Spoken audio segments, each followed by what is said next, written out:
Magandang tanghali. Magandang tanghali po. Okay. 27 Kailan siya kasi, te? 29. Te, kailan pumunta dito yung tiyahin mo, te?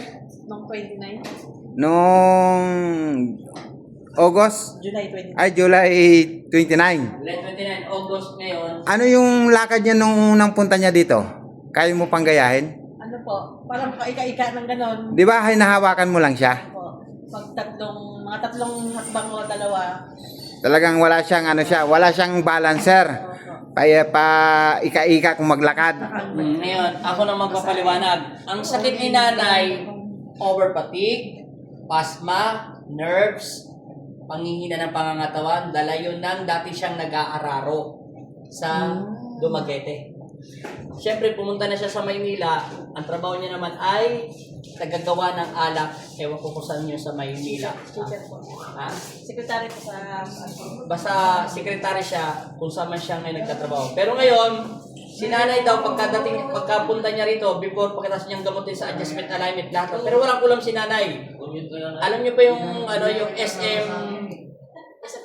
SM North, nalakad niya yon ng back and forth, pero wala nang alalay kahit mahina lang. Pero ngayon, pangalawang balik niya, August 7. 7. Tingnan man natin kung makakatayo siya ng walang alalay. 9, stand up. Ay, hindi pala.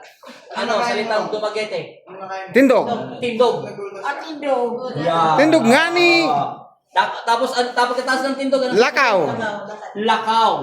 Lakad. Oh, yan. Yan, di ba? Walang ayos. Nay, bakit dili ka na lasing, Nay?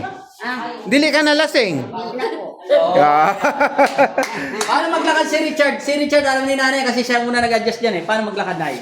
Ay, Day! Dahan-dahan, Day! Mahadlok ko, Day! Paano siya maglakad? Magano? Ay, may ano yun. Paano ba yun? Nay, ano po ba yung hadlock, Nay? Natatakot. Takot. Natatakot siya mag-akbang. Natakot siya kasi wala siyang balancer. Balancer, siya Dagdagan mo pa rin. over fatigue, asthma. Kaya ka na. Ang madali sila. Masaya na ako. Ngayon si nanay may halo siyang sudden stroke. tingnan Kasi si dito. nanay, pinababalik pa namin ng isang 2 weeks o 3 weeks last adjustment. Tapos magkailangan, pag nakaibalik na po namin yan, ayos na namin, babalik siya na mahigit isang buwan o bago magdalawang buwan, kailangan may postation na siya kasi meron siya rito lumulubog. Yung utak yan kasi pag walang ngipin, basta pag tumatanda natin, minipis na dito natin. Lumulubog. O lumulubog na. Kailangan ko yun, magpagawa siya. Huwag ka naman, marami naman itong pera kasi sekretary ko eh. Abi ko, pwede lang mag-asawa. Okay. Basta kaya pa. Hindi, bawal sa akin yan yung pera. Basta, Doon lang kay Richard, Nay. Pakita Nay! mo na sila ng lakad mo na yan. Nay, yung lakad mo na yun ngayon, Nay. Ngayon, yung Kasi wala kang balancer, Nay. Yes. Nay, okay na, Nay. Mag-atin si Jason. Magaling ka na, Nay. Wala ka na sakit, Nay. Thank you so much, Nay. Bye-bye, Nay. Bye-bye. Bye-bye, Gani. O, anong masasabi mo sa tiyahin mo, te? Thank you sa mga pagpagaling sa kanya ko. After 1 month, pabalik na kami. Para Sigurado. siguro. Okay, salamat ng